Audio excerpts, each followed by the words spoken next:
Bəli, yavaş başlayan, amma ölümcül nəticələrə səbəb olan bir beyin xəstəliyi haqqında məlumat vermək istəyirəm.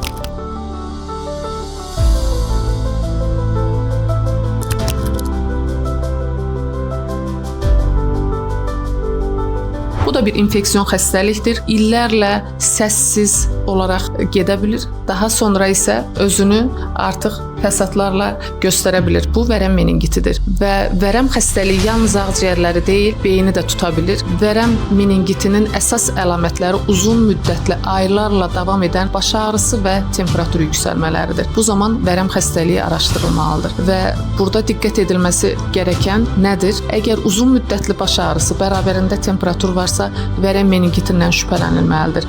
Ətraflı müayinələr, qan analizləri, beyin onurğa beyin mayesi, radioloji müayinələr edilərək xəstə incələnməlidir. İkincisi qeyd etmək istəyirəm, vərəmə uyğun peyvəndi vaxtında vurulması. Bundan başqa bəzi nəzarət qruplarının müntəzəm şəkildə kontrolda saxlanılması. Üçüncüsü qeyd etmək istəyirəm, immun sistemin gücləndirilməsi və dördüncüsü isə öskürəyi uzun müddət davam edən insanlarda vərəm xəstəliyinə görə müvafiq müayinələrin edilməsi. Bunları edərək biz vərəm xəstəliyinin diaqnozunu vaxtında qoymağa və düzgün müalicə almağa köməklik edə bilərik. Nəticədə gələcəkdə ola biləcək vərəm meningitinin qarşısı alına bilər.